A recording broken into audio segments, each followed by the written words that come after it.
Hello guys, स्वागत है आप सभी लोगों का हमारी चैनल मानवा पतिन हिंदी पर। तो गाइस, आज मैं एक्सप्लेन करने जा रहा हूं सोलो लेवलिंग रैग्नारोक के चैप्टर नंबर 60 को। एपिसोड की शुरू में हमें उसी जगह पर दिखाया जाता है जहां पर वो मॉन्स्टर मरा हुआ है। वहीं पर सारे अपॉस्टल्स के दूत हैं और वहीं पर पाक डूजिंग खड़ा हुआ है। वो पूछता है, कौन हो तुम? वो बताती है, मैं हूं अरसा। तुम मुझे इसी दुनिया के एक रेजिडेंट कह सकते हो और मैं तुम्हारे लिए यहाँ पर एक प्रपोजल लेकर आई हूँ। अपोस्टल ऑफ एटाम पाक डूजिन उसकी तरफ देखने लगता है और पूछता है, क्या तुम्हें मेरे बारे में कैसे पता? ये सुनकर वो कहती है, ओह, अगर सच बताऊं तो ये कोइंसिडेंस है। लिमिन्सियान से मुझे तुम्हारे बारे में पता चला था। मैं अवेकनिंग ड्रग को लेके बहुत ज़्यादा क्यूरियस थी। इसी वजह से जब मैं इन्वेस्टिगेट कर रही थी तब मैंने उसके डिस्ट्रीब्यूटर लिमिन्सियान को अप्रोच किया और उसी प्रोसेस में मुझे पता चला तुम्हारे बारे में। और तभी पाक डूजिन के वहाँ हम एक मक्खी को देखते हैं। वो कहती है, और ये जो तुम्हारे सामने है ये मेरा सबऑर्डिनेट है, एक स्पेशलिस्ट जो कि बहुत ज़्यादा इन्फॉर्मेशन गैदर कर सकता है। उसे सामने देखते इंस्टेंटली पाक डूजिन उसे वहीं पर ख़त्म कर देता है और तभी वो इंस्टेंटली उसके ऊपर कई सारे बार उसके ऊपर एक ही बार में करता है, कई तरफ से अटैक करता है। पर तभी वो जब देखता है वो फिर से रीजनरेट हो रही थी और वो कहती है, तुम्हारा ये अटैक सारा का सारा यूजलेस है। ये जो तुम अपने सामने देख रहे हो ये बस मेरा एक डिकॉय है। तुम्हें डर है ना कि मैं तुम्हारी आइडेंटिटी किसी को बताना दूं? चिंता मत करो, मैं किसी को भी नहीं बताऊंगी। मैं तो बस यहाँ पर तुम्हारी मदद करने आई हूँ और इसलिए तुम्हारे लिए एक गिफ्ट भी लेकर आई हूँ। तभी वो अपने हैंड आगे बढ़ाती है, उसमें से हम गोल्डन कलर की स्टारडस्ट को देखते हैं। वो कहती है, मैंने इसे बहुत ज़्यादा रिफाइन कर लिया है, जिसकी वजह से अब इससे तुम एक एस रैंक अवेकनर को भी कंट्रोल कर सकते हो। ये हैंड में लेते ही पाक डूजिन को महसूस हो जाता है कि हाँ, ये बहुत ताकतवर बन चुका है, पहले से बहुत ज़्यादा स्टेबल भी बन चुका है। और तभी उसके बहुत करीब आते हुए कहती है, तुम्हें पता है मैं ये तुम्हें सप्लाई करती रहूंगी, पर बदले में मुझे तुम्हारी मदद चाहिए ताकि मैं संगसुहो और शैडो लॉर्ड को एक साथ हरा सकूं। पर यह सुनकर वो कहता है, आखिर इस दुनिया की रेजिडेंट होकर तुम मेरी मदद क्यों कर रही हो? पर वो कहती है, अरे तुम बहुत ज़्यादा क्लोज माइंडेड हो। मैं आखिर इस दुनिया की रेजिडेंट हूँ, इसका मतलब ये तो नहीं कि मैं उनके साइड में जाऊंगी। पाक डूजिन फिर से पूछता है, अगर तुम्हें सच में मदद ही करनी थी तो जब लिमिन था तो तुम तब बाहर क्यों नहीं आई थी? पर वो कहती है, पता नहीं, जो लोग ज़्यादा क्वेश्चंस करते हैं वो लड़कियों को ज़्यादा पसंद नहीं आते। वैसे मैं बता दूं, कौन सी साइड में लूँगी ये पूरी तरह से मेरे ऊपर डिपेंड करता है। वैसे क्या ये नेचुरल नहीं है कि मैं उसके साथ ही कोऑपरेट करूं जो मुझे सबसे ज़्यादा बेनिफिट ला के दे? तुम्हें पता है, मैं भी संगसुहो की तरह हूँ, एक और एयर, एक और मोनार्क की। और जो मैंने समझा है कि मैं संगसुहो के साथ एक साथ मिलके नहीं रह सकती, जो कि एक शैडो लॉर्ड की एयर है। वो कहता है, ओ, इसका मतलब तुम्हारे पास भी सुहो जैसी पावर्स हैं। वो कहती है, ओ, अगर तुम शैडो अथॉरिटी की बात करो, नहीं, वो मेरे पास नहीं, पर मेरे पास जो है वो थोड़ा सा अलग है। फॉर एग्जाम्पल, तभी वो अपनी पावर्स का यूज़ करती है और पाक डूजन के पीछे जो मॉन्स्टर मरा हुआ था वो तभी फिर से जिंदा हो जाता है।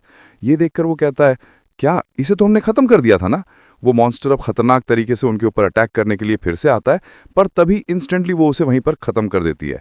और तभी हम अरसा के उंगलियों के ऊपर एक मक्खी को बैठे हुए देखते हैं। वो कहती है, हाँ बिल्कुल, प्लेग की एयर होने के नाते मैं ये भी कर सकती हूँ। तो बताओ तुम्हें क्या रखता है? देखो, हम अगर साथ में रहे तो दोनों का ही फायदा है। ये सुनकर पाक डूजिन सोचने लगता है। कुछ देर बाद हमें किसी दूसरी जगह एक डंजन के अंदर, या फिर बोलूं उसी ही के डंजन के अंदर उसे आते हुए या फिर एंटर होते हुए देखते हैं, जहां पर उसके दो लोग इंतजार कर रहे थे। वहीं पर हम बहुत ही क्यूट सी एक बच्ची को देखते हैं जो कहती है, अरसा, कैसा था नेगोशिएशन? क्या अच्छा था ना? वो कहती है, हाँ बिल्कुल, उसने हाँ कह दिया मदद के लिए। ये सुनकर वो उसकी तारीफ करती है। कहती है, जैसा कि तुमसे एक्सपेक्टेड था अरसा, तुम सच में अमेजिंग हो। वो कहती है, हाँ थैंक्स पिया। और वो सोचता है, जितना मैंने सोचा था मुश्किल होगा पाक डूजिन के साथ नेगोशिएशन करना, उससे ज्यादा आसान था। पर हो सकता है बाद में शैडो लॉर्ड यहाँ पर इंटरफेयर कर सकते हैं। पर सच बताऊं तो मुझे कोई परवाह नहीं, क्योंकि सिस्टम के पास शायद इसका भी कोई रीजन था इसे मेरे सामने लाने के लिए। और तभी हमें यहाँ पर कुछ ऐसा दिखाया जाता है जिसे कि सोलो लेवलिंग में हमने कभी नहीं देखा। हम इस लड़की के सामने यानी आरसा के सामने भी एक सिस्टम को देखते हैं, एक और सिस्टम बिल्कुल सूहो जैसा, जिसमें क्वेस्ट था कि उसे भी एक लॉर्ड बनना है या फिर उसे भी एक मोनार्क बनना है। पर इसके लिए उन्हें शैडो रॉड या फिर शैडो मोनार्क को हराना होगा, वही उनके रास्ते का कांटा है। और उसे इटाम ऑफ अपोस्टल को अपना फ्रेंड बनाना होगा। और वो कहती है, और ज्यादा वक्त बचा नहीं है हमारे एयर को भी एक मोनार्क बनने में। तभी सीन शिफ्ट होता है। किसी जगह हम फेम गिल्ड के दो बंदों को देखते हैं जो कि सामने बैठे हुए एक बंदे को कोई प्रपोजल दे रहे थे। पर वो बंदा कहता है वो ए रैंक या फिर उससे ऊपर वाले किसी भी डेंजर में नहीं जाएगा। हम यहाँ पर ली यैन हॉक, एक फ्रीलांस एस रैंक हंटर को देखते हैं। आपको अगर याद नहीं, ये वही बंदा है जिसे हमने सोलो लेवलिंग के जेजू आइलैंड आर्क के सबसे पहले देखा था। यानी जब जेजू आइलैंड आर्क पहली बार हुआ था तब ये बंदा वहीं पर मारा गया था, पर इस दुनिया में ये अभी जिंदा है और ये एक एस रैंक हंटर है। ये सुनते ही वो दोनों से समझाने लगते हैं, आप एक एस रैंक हंटर हैं और अगर आप ऐसा करेंगे तो ये तो आपकी ताकत की वेस्टेज होगी। पर वो चाहे कुछ भी कहते, उसे तो ये सब कुछ मंजूर भी नहीं था। वो लोग फिर से समझाने लगते हैं, देखिए आप कोरिया के कुछ ही एस रैंक हंटर्स में से आते हैं, अगर आप ऐसे कहेंगे तो कैसे चलेगा। पर वो कहता है, तुम लोगों को पता है मुझे सपना आता है, सपना जिसमें कुछ बीस्ट्स मुझे खा रहे हैं, मेरे बॉडी के अलग अलग टुकड़े कर रहे हैं अलग अलग जगह की। और ये बात कहते हुए वो कांप रहा था डर से और कहता है, एक रैंक होने का आखिर मतलब ही क्या है जब मैं बीस्ट से ही डरता हूं और उनसे फाइट करने से डरता हूं।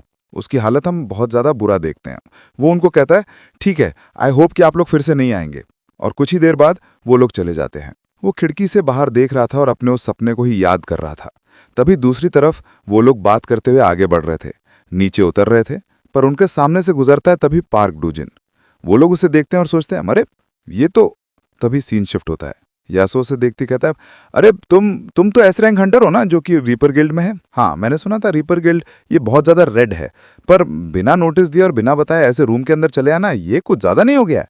पर पार्क डूजिन कहता है, नहीं नहीं, मैं यहाँ पर आया हूँ बस ये जानने के लिए कि तुम एक एस रैंक हंटर हो जो कि मॉन्स्टर से डरता है। पर यह सुनकर उसे और भी ज्यादा गुस्सा आता है। इस तरह पार्क डूजिन आगे आ ही रहा था। वो गुस्से में अपनी ऑरा रिलीज करता है और कहता है, भाग जाओ यहाँ से, नहीं तो मेरा ये इलेक्ट्रिसिटी तुम्हें पूरी तरह से फ्राई कर देगा। वो बहुत ही गुस्से में अपनी पावर्स अपनी ऑरा को जगाने लगता है। पर तभी पार्क डूजिन डायरेक्टली उसके अंदर उस स्टार फ्रैगमेंट को घुसा देता है और कहता है, don't worry hunter Lee and Suk, अब से तुम कभी भी कोई भी मॉन्स्टर से नहीं डरोगे, तुम्हें उन्हें फेस नहीं करना है। तभी हम ली को उन सबको वहीं पर खड़ा हुआ देखते हैं। पार्क डूजिन कहता है, तुम्हें जो करना है वो है डार्कनेस, संगसू हो, air of the shadow monarch और बाकी जो एयर्स हैं जो कि बाकी मोनार्क्स के हैं उनके ऊपर ध्यान रखना है। गेम जैसे कि अब पूरी तरह से बदल चुका है, तो तुम्हारा फोकस सिर्फ एक ही चीज पे जाना चाहिए, वो है इन सभी बातों को इन्वेस्टिगेट करना। और तभी ली उसे देखता है बहुत ही गुस्से में और उसकी आंखों में हम इटामा वापोसल के सिंबल को देखते हैं। तो इस एपिसोड में एक साथ बहुत कुछ हुआ।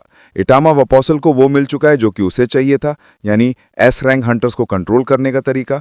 और दूसरी तरफ हमें पता चला आरसा, जो कि एक और मोनार्क की एयर है और उसके पास भी एक सिस्टम है जो कि उसे भी ताकतवर बना रहा है। सो कहानी यहाँ से बहुत ज़्यादा इंटरेस्टिंग हो रही है। इसी के साथ ये एपिसोड खत्म होता है और अगर आपको ये एपिसोड पसंद आया तो लाइक, सब्सक्राइब और बेल आइकन दबाना ना भूलें ताकि आप नेक्स्ट एपिसोड मिस ना करें। मिलता हूं जल्द ही नेक्स्ट एपिसोड में।